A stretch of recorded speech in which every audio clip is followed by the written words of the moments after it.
पंढरपूर तालुक्यातील श्री विठ्ठल सहकारी साखर कारखान्यास राज्य शासनाकडून 347 कोटी रुपये थक हमी देण्याचा निर्णय घेण्यात आला होता। त्याचप्रमाणे एनसीडी कडून श्री विठ्ठल सहकारी साखर कारखान्यास 347 कोटी रुपयांचे कर्ज देखील देण्यात आलं। या कर्जामधून कामगारांचे पगाराची थकीत रक्कम 41 कोटी 87 लाख तसेच ऊस बिल देणे रक्कम रुपये 59 कोटी 75 लाख त्याचबरोबर इतर देखील अनेक थकीत देणी या मिळालेल्या कर्जातून देणे उपेक्षित होते। तसेच श्री विठ्ठल सहकारी साखर कारखान्याच्या काही सेवानिवृत्त कामगारांची देणी देणे तेवढंच गरजेचं असताना देखील यामधील कोणतीही देणं दिल्यानं शेतकरी व कामगार वर्गातून मोठ्या नाराजीचा सूर निघत असून यातच कारखान्यास वेगवेगळ्या प्रकारचं मटेरियल पुरवणारे संतोष भालेराव यांनी उपोषणाचं हत्यार उपसलं असून त्यांनी शेतकरी कामगार तसेच सेवानिवृत्त कामगार यांना न्याय मिळाल्याशिवाय मागे हटणार नाही अशी भूमिका घेतल्याचं दिसून येत आहे। त्यांनी आपल्या निवेदनात असंही म्हटलं की एनसीडीसी कडून मिळालेल्या कर्जाचा विनियोग व्यवस्थित न झाल्यानं आम्ही हे टोकाचं पाऊल उचललं असल्याचं त्यांच्या बोलण्यातून स्पष्ट होत आहे। या प्रकरणाची सखोल चौकशी करून श्री विठ्ठल कारखान्याचे चेअरमन, व्हाईस चेअरमन सह दोषी संचालक मंडळावर यांच्यावर कठोर कारवाई करावी यासाठी ते 24 एप्रिल रोजी एक दिवसीय लाक्षणिक उपोषण करणार असून त्यातून जर शेतकऱ्यांना कामगारांना न्याय न मिळाल्यास 1 मे रोजी कामगार दिन आणि महाराष्ट्र दिनाच्या दिवशी आत्मदहन करण्याचा खरमरीत इशारा देखील त्यांनी पत्रकार परिषदेत दिला। नेमकं काय म्हणाले संतोष भालेराव ऐका। कारखान्यात सभासद आणि व्यापारी आहे। 2006 पासून कारखान्याला केमिकल सप्लाय करतोय। माझे व्यापारी विठ्ठल सहकारी साखर कारखान्याला एनसीडीसी संस्था नवी दिल्ली कडून 347 कोटी 67 लाख रुपये उपलब्ध झाले। त्यापैकी व्यापारी पेमेंट देण्यासाठी 59 कोटी 75 लाख रुपये आणि कामगार पेमेंट देण्यासाठी 41 कोटी 87 लाख रुपये आले। परंतु या पैशाचा यातील कामगार आणि व्यापारी यांना 1 रुपया न देता हे 347 कोटीवरती पूर्णपणे डल्ला मारलेला आहे असा माझा त्यांच्यावर स्पष्ट आरोप आहे। त्याच्यानंतर आम्ही हे आमची पेमेंट मिळण्यासाठी आम्ही मंत्रालय ते साखर आयुक्तापर्यंत आम्ही दाद मागतो आहे। परंतु अद्यापपर्यंत कारखान्याने त्याचा विनियोग कुठे केला त्याची प्रत्येक महिन्याला माहिती देणं बंधनकारक असताना आज पैसे उपलब्ध होऊन 8 महिने झाले तर अद्यापपर्यंत कारखान्याने कुठलाही विनियोगाचा दाखला साखर आयुक्तापर्यंत पोच केलेला नाही। काल मला एक पत्र साखर आयुक्ताचं आलं त्याच्यामध्ये सुद्धा स्पष्ट उल्लेख आहे अद्यापपर्यंत कारखान्याने आम्हाला विनियोगाचा कुठलाही दाखला दिलेला नाही।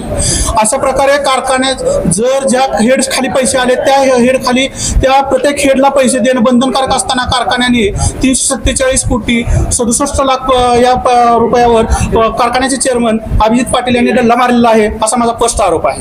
347 कोटी 67 लाख रुपये हे गव्हर्नमेंट कडून आलेल्या पैशावर जनतेचा पैसा आहे त्यात पूर्णपणे स्पॅम केलेला आहे। त्यामुळे आम्ही ईडीकडे सुद्धा जाण्याच्या तयारीत आहोत। असा आरोप करतात पण अभिजित पाटलांना किती वेळा भेटलं नाही त्यांची भूमिका उत्तर काय आहे? त्यांना मी एनसीडीसीचे पैसे येईपर्यंत त्यांना मी भेटतच होतो। वरचेवर पत्रव्यवहार केले। एनसीडीसीचे पैसे आल्यानंतर मला पैसे देतो असं त्यांचं वचन होतं। परंतु एनसीडीसीचे पैसे आल्यानंतर मला त्यातून पैसे देता येणार नाहीत असं त्यांनी स्पष्ट सांगितलं। त्यानंतर मी 9 दिवस तहसील कचेरी येथे उपोषणला बसलो होतो। परंतु कारखान्याने मला पत्र दिलं की 48 कोटी रुपये त्यांचं हायकोर्टाने राखीव ठेवलेलं होतं। ते पैसे आल्यानंतर मला माझ्या कारखान्याचं पत्र आहे माझ्याकडं की आणि 48 कोटी उपलब्ध झाल्यानंतर तुमचं पेमेंट देतो।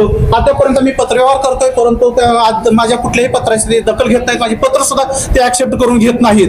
त्यानंतर तहसीलदाराचं सुद्धा एक मला हमी पत्र आहे की तुम्ही उपोषण सोडावं। कारखान्याने असं पत्र दिलेलं आहे त्याची एक प्रत आपली तालुका पोलीस स्टेशनला गेलेली आहे तर शहर पोलीसला गेलेली आहे। ते सुद्धा ह्या गोष्टीला म्हणजे साक्षीदार आहे त्या गोष्टीची। पुरवठा करत होतं कारखान्याला ज्या पद्धतीने तुम्ही सप्लाय करत होता कारखान्याच्या व्यवस्थापनाचं असं म्हणणं आहे की तुम्ही जो सप्लाय दाखवलेला आहे तो बोगस किंवा एक्सेस आहे। कारखान्याची त्या काळातले नळे कामगार पाहिजे तर तुम्ही पुरवठा केलेला हा एक्सेस आहे, मोठा पुरवठा दाखवलेला कागदपत्री आणि त्यातून तुम्ही ह्या रकमेची मागणी करताय. यामागं कुठंतरी कुणाशी जर हात मिळवणी करून कारखान्यात उभारण्याचा प्रकार आहे असं एक त्यांच्याकडून खुलासा करण्यात आला आहे. आपले चेअरमन स्वतःला सहकारातले डॉक्टर म्हणून समजतात, लक्षात घ्या. सहकारातला त्यांचा अभ्यास आहे, त्यांनी त्याचा अभ्यास करावा, लक्षात घ्या. त्या काळात कुठलेही सप्लायर कारखान्याची परिस्थिती नसल्यामुळं बाहेरचे सप्लायर होते, कुठलाही सप्लायर माल सप्लाय करत नव्हता. कारखान्याचा सभासद असल्यामुळं लक्षात घ्या, कारखान्याच्या प्रेमापोटी आम्ही सप्लाय केलेला आहे. त्यांनी त्याचं रेकॉर्ड तपासावं. जीएसटीची बिलं दिलेली आहेत, कारखान्यानं जीएसटीचा सेट ऑफ घेतलेला आहे, कारखान्यानं इन्कम टॅक्स डिपार्टमेंटला त्याचा दाखला दिलेला आहे. मी इन्कम टॅक्स डिपार्टमेंटला दाखवलेला आहे, जीएसटीला दाखवलेला आहे. तुम्ही कसं काय म्हणू शकता हे बोगस आहे, लक्षात घ्या. तुमचा जो आहे 2018 सालचा आहे, मग तत्कालीन संचालकावर आणि चेअरमनवर का गुन्हा दाखल नाही, लक्षात घ्या. त्या वेळेच्या चेअरमनवर संचालक मंडळावर गुन्हा दाखल करावा त्याबद्दल माझं कुठलंही दुमत नाही. आमचं एवढंच मत आहे की व्यापाऱ्याचं पेमेंट आणि कामगाराचं पेमेंट आम्हाला द्यावं, लक्षात घ्या. ह्या आताच्या संचालक मंडळ आणि चेअरमनने त्यांचं जुनंच पेमेंट देण्यासाठी म्हणून वरून पैसे आणलेले आहेत, ते पेमेंट आम्हाला दिलं नाही, हा आमचा आक्षेप आहे, लक्षात घ्या. हे पैसे कुठं गेले? नाही, आता पेमेंट आलंय, लक्षात घ्या. जुनं पेमेंट देण्यासाठी पेमेंट आताच्या काळातलं नसलं तरी मी आता तुम्हाला खुलासा केलेला आहे. साखर आयुक्ताचं शिफारस पत्र आहे, जुनं पेमेंट देण्यासाठी कारखान्यानं लोन प्रपोजल साखर आयुक्ताकडे दाखल केलेलं आहे. त्याच्यामध्ये जुनं पेमेंट देण्यासाठी, लक्षात घ्या,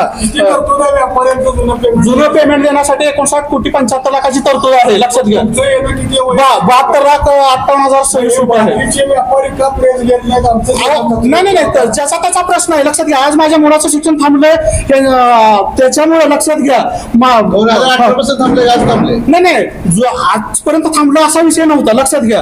आता मुलाचं शिक्षण थांबलंय, परंतु आज कारखान्याकडे पैसे आमचं पेमेंट देण्यासाठी आलंय, लक्षात घ्या. परंतु कारखाना पेमेंट देत नाही, हा आक्षेप आहे आमचा. तुमच्या पेमेंट संदर्भात साखर आयुक्तांना स्पेशल ऑडिटर नेमलाय, तुम्ही त्यांना काही कागदपत्र जमा करत नाही असं सांगितलं? नाही, मला काहीच साखर आयुक्त जॉईंट सेक्रेटरीचं सगळं पत्र आहे, काय, लक्षात घ्या. तुम्ही कागदपत्र जमा करत नाही? नाही, मला कुठलंही असं पत्र साखर आयुक्ताचं उपलब्ध नाही. कुठलं पत्र, आमचं पत्र द्या, काय द्या, माझं ऐका. नाही, त्यांचं सुद्धा माझ्याकडे पत्र नाही कुठलं. तुम्ही डॉक्युमेंट द्या, तमकं डॉक्युमेंट द्या. मला उलट साखर आयुक्तांचं पत्र आहे की बाबा आम्ही स्पेशल ऑडिट म्हणजे नेमलेलं आहे, तुमचं व्हिडिओ कुठं गेलाय याची चौकशी करण्यासाठी आम्ही स्पेशल ऑडिटर नेमलेला आहे. आणि आता आम्ही एवढा तगादा लावल्यामुळं 22 कारखान्याची पाठीमागच्या आठवड्यात साखर आयुक्तांनी मिटिंग बोलवली होती, व्हिडिओ कुठं गेला दाखल व्हावा. मला एकच साखर आयुक्ताला म्हणायचं आहे की आज तुम्ही गव्हर्नमेंट कडून थक आम्ही घेताय, आज 347 कोटी रुपये कारखान्याला उपलब्ध करून देताय, जनतेचा पैसा आहे, लक्षात घ्या. ज्या कारणासाठी साखर आयुक्तांनी शिफारस केलेली आहे, या कारणासाठी कारखान्याने मागणी केली आहे, त्या कारणासाठी का विनियोग त्याचा का व्यवस्थित झाला नाही, याची तुम्ही त्याची दखल का घेतली नाही, एवढंच आमचं मागणी आहे, लक्षात घ्या. आणि याचा खुलासा कारखान्याने करावा, हीच मागणी मी कारखान्याकडे करतो. म्हणजे चेअरमन अभिजित पाटील यांनी एनसीडीसीचा जो निधी मिळाला त्याचा विनियोग योग्य पद्धतीने केला नाही, गैरप्रकार केला असं मला म्हणायचं. 100% गैरप्रकार केला असं मला म्हणायचं. पेमेंट तुमचं पेमेंट किती 72 लाख आहे ना, तुमचं ऑडिट काय चालू आहे, कशामुळे? माझं कुठं ऑडिट चालू? स्पेशल ऑडिट कशाचं? अहो, व्यापारी आणि काम तुमचं वैयक्तिक वैयक्तिक तुमचं इंटरप्राइजेस जे काय आहे ना त्याचं. नाही, माझं पेशल कुठं चालू आहे?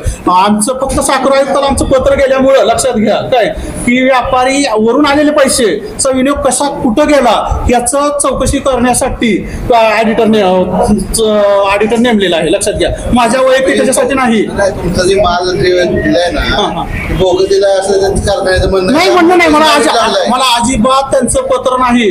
तुम्हीच आता म्हणताय, तुमच्या माध्यमातून मला हे कळतंय. कारखान्यानं अद्यापपर्यंत मला कुठलंही पत्र दिलं नाही, तुमचं बोगस आहे, अमकाय तमकाय, लक्षात घ्या. साहेब आमची आरोप आहे का?